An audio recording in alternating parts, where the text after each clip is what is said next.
বিসমিল্লাহির রহমানির রহিম। আমি মহিউদ্দিন মিজান, 17 নম্বর পশ্চিম বাকলিয়া ওয়ার্ড বিএনপির সদস্য সচিব। আমি আজকে আপনাদের জ্ঞাতার্থে একটা কথা বলতে চাই।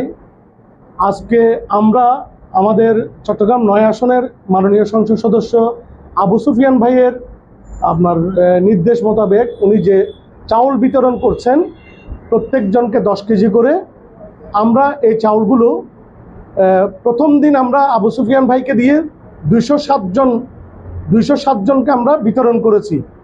এরপরে বৃষ্টির দরুন আমরা 2-3 দিন দিতে পারি নাই এবং আজকে থেকে আমরা প্রত্যেক ব্লক ওয়ারি শুরু করেছি।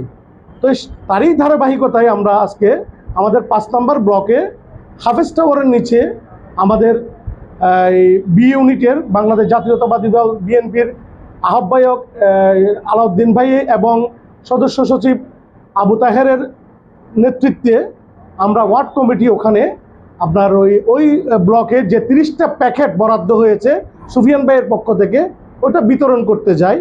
তো বিতরণ করার পরে আসলে আমরা বিতরণ করার পরে ওখানে প্রায় 30টার মধ্যে 25 জন আমরা বিতরণ করেছি, কিন্তু 5টা লোক ওখানে উপস্থিত হয় নাই। তো যখন তারা উপস্থিত হয় নাই, আমরা কি করলাম, যিনি আমাদের সদস্য সচিব আছেন আবু তাহের, উনি ওনার বিল্ডিংয়ের নিচে একটা ওনাদের গোডাউন আছে, আপনারা হয়তো দেখেছেন, ওখানে ওই 5টা প্যাকেট রেখেছেন যে পরবর্তীতে তারা যদি আসে তাহলে ওটা তাদেরকে দিয়ে দেওয়া হবে। কিন্তু এই ঘটনাকে একটা কুচক্রী মহল, তারা আমাদের ভাবমূর্তি নষ্ট করার জন্য তারা ওটাকে বিভিন্নভাবে একটা প্রোপাগান্ডা ছড়িয়ে দিয়েছে যে এরা সবাই চোর, এরা এই মানুষের চাউল খেয়ে ফেলতেছে, দরিদ্রদের চাউল খেয়ে ফেলতেছে। আপনারা দেখেন ওখানে যে ভদ্রলোকটাকে, যে বয়োজ্যেষ্ঠ লোকটাকে এই ধরনের হেনস্থা করতেছে, উনি বাংলাদেশ জাতীয়তাবাদী দল বিএনপির চট্টগ্রাম মহানগরের সাবেক সহদপ্তর বিষয়ক সম্পাদক এবং আমাদের সবার বয়োজ্যেষ্ঠ। তাহলে এ ধরনের একজন লোককে এই 5 বস্তা 50 কেজি চাউল এখানে 10 কেজি করে এবং যারা আসে না তাদের জন্য রাখা হয়েছে, তাহলে এ ধরনের একটা ঘটনা সত্যি দুঃখজনক। একজন বিএনপির নিবেদিত প্রাণ, আমাদের বয়োজ্যেষ্ঠ একজন নেতা, তাকে এ ধরনের হেনস্থা করা আসলে আমাদের কারোরই বোধগম্য হচ্ছে না। আপনারা একটা জিনিস খেয়াল করে দেখেন, এই যে আজকে যে ঘটনাটা ঘটলো, এটা আজকে বদনামিটা কার? আমাদের বিএনপি। অথচ বিএনপি সবসময় জনগণের পাশে ছিল। আমরা 17 নম্বর ওয়ার্ডও জনগণের পাশে আছি, জনগণের পাশে থাকব। কিন্তু দুঃখজনকভাবে একটা কুচক্রী মহল এটাকে পুঁজি করে একটা প্রোপাগান্ডা ছড়াচ্ছে যে তারা চুরি করতেছে। এখানে চুরির কোনো প্রমাণ আদৌ কেউ দিতে পারে নাই, ইনশাল্লাহ পারবেও না। আমরা সবাইকে সবার জ্ঞাতার্থে বলছি, এ ধরনের ঘটনা যারা ঘটিয়েছেন তাদেরকে তীব্র নিন্দা জানাচ্ছি এবং তারা যে বিএনপির যে তারা বলছে, তারা যে দাবি করতেছে আমরা বিএনপির অনেক ত্যাগী, আজকে যারা ত্যাগী হবে তারা এ ধরনের ঘটনা কেউ ঘটাবে না। আজকে বদনামিটা কার? বিএনপির। আজকে আমাদের প্রতিপক্ষ এগুলোকে পুঁজি করে রাজনীতি করবে। তাহলে আমরা যদি সে ধরনের ঘটনা ওখানে ঘটে নাই, তাহলে যদি ঘটতো সেটা আমরা আলাপ আলোচনা করতে পারতাম, কিন্তু আমরা সেটা না করে নিরীহ এই 2 জন ভদ্রলোক আবু তাহের এবং আমাদের কুশাদ ভাই তাদেরকে বিভিন্ন ধরনের হেনস্থা করলো। 17 নম্বর ওয়ার্ড বিএনপির পক্ষ থেকে আমি এর তীব্র নিন্দা জানাচ্ছি এবং এই ঘটনাগুলি আমাদের চট্টগ্রাম মহানগর বিএনপির সভাপতি, সাধারণ সম্পাদক তাদেরকে অবহিত করেছি এবং আমাদের যিনি মাননীয় সংসদ সদস্য ওনাকেও অবহিত করেছি এবং আমাদের মাননীয় মেয়র মহোদয় ওনাকেও আমরা অবহিত করব এবং আমরা এর একটা সুষ্ঠু তদন্ত সাপেক্ষে বিচার দাবি করছি। ধন্যবাদ।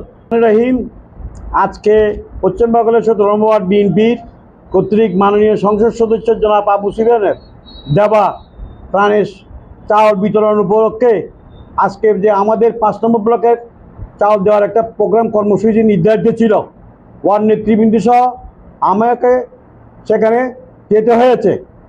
সেখানে আবু তাহের ওয়ার্ড বিএনপি বি ইউনিটের সেক্রেটারি এবং সভাপতি হচ্ছেন শেখ আলাউদ্দিন সহ আমরা সকলে উপস্থিত হয়ে সেখানে তখন চাউল বিতরণ করি। 10 কেজি করে চাউল দেওয়া হচ্ছিল এবং দেওয়া শেষে 5 প্যাকেট চাউল অতিরিক্ত থেকে যায়, যারা আসে নাই এবং যারা ফোন করো আনা যায় নাই সেই জন্য তাদেরকে এগুলো গচ্ছিত রাখা হয়েছে পরবর্তী দেওয়ার জন্য। কিন্তু ইতিমধ্যে চাল দেওয়া শেষে ওয়ার্ড বিএনপি নেতৃবৃন্দ চলে যাওয়ার পরে আমরা সেখানে অবস্থান করছিলাম। সেই সময় যুবদল নামধারী কিছু ব্যক্তিবর্গ সেখানে এসে তাদেরকে না জানিয়ে কেন চাল বিতরণ করা হয়েছে এগুলো প্রশ্ন করতে গিয়ে আমাদেরকে চরম নাজেহাল করে। আমার সুদীর্ঘ ৪৫ বছরের রাজনীতিক ইতিহাসে আমার কোনো রাজনীতির কোনো কালো দাগ নেই। আমি একজন বয়োজ্যেষ্ঠ রাজনীতিবিদ। আমি দীর্ঘদিন থেকে রাজনীতির সাথে সম্পৃক্ত ছিলাম, আছি এখনো। কাজেই আমি সবসময় সহযোগিতা মনোভাব নিয়ে এগিয়ে আসি দুস্থদের মাঝে সাহায্য দেওয়ার জন্য। যখন আমাদেরকে ডাকা হয়েছে আমরা সাহায্য দিতে গিয়ে সুফিয়ান ভাই নির্দেশ করবে, তারা আমাদেরকে অকথ্য ভাষায় গালাগালিজ এবং তারা আমাদের হেনস্থা করেছে। আমি এই জন্য তীব্র প্রতিবাদ জানাই ওয়ার্ড বিএনপির পক্ষ থেকে তথা আমার ১৭ নম্বর পশ্চিম বাংলার ওয়ার্ডের পক্ষ থেকে আমি তীব্র প্রতিবাদ জানাই। তাদের এই কার্যকলাপগুলোকে যাতে দলীয় পর্যায়ে একটি সুশৃঙ্খল পর্যায়ে আনা যায়, তাদের বিরুদ্ধে যথাযথ ব্যবস্থা গ্রহণের জন্য আমি জোর দাবি জানাচ্ছি। যেহেতু এটা যদি বিকশিত না হয়, এটা যদি দমন না হয়, আগামীতে ১৭ নম্বর ওয়ার্ড বিএনপিতে রাজনীতি করে একটা কঠিন হয়ে যাবে। তারা যে কোনোভাবে এখানে আক্রমণাত্মক আচরণ করে, যে কোনোভাবে আক্রমণ সুলভ কথাবার্তা বলে সবার সঙ্গে, যে ওয়ার্ড বিএনপি নেতৃবৃন্দের সঙ্গে, এবং সবাইকে তারা তুচ্ছ তাচ্ছিল্য করে কথা বলে। কেন তাদেরকে ডাকা হয়নি ত্রাণ বিতরণের সময় তারা বলে, অথচ তারা যুবদলের নেতা, তারা যুবদলের কর্মী, তারা যুবদলের অঙ্গ সংগঠন, যুবদলের নেতৃবৃন্দ, কিন্তু তাদের সেই ব্যাপারে কোনো অগ্রাধিকার নাই। সুফিয়ান ভাই বলছেন ওয়ার্ড বিএনপি মূল দলে এই চাল বিতরণ করবেন। সেই হিসেবে আমরা চাল বিতরণ করতে গিয়ে, ভালো কাজ করতে গিয়ে আজকে তাদের কিছু কতিপয় দুষ্ট চক্রের মাধ্যমে আমরা নিগৃহীত হয়েছি। আমি এটার জন্য তীব্র প্রতিবাদ জানাচ্ছি এবং এদের বিচার দাবি করছি। ধন্যবাদ।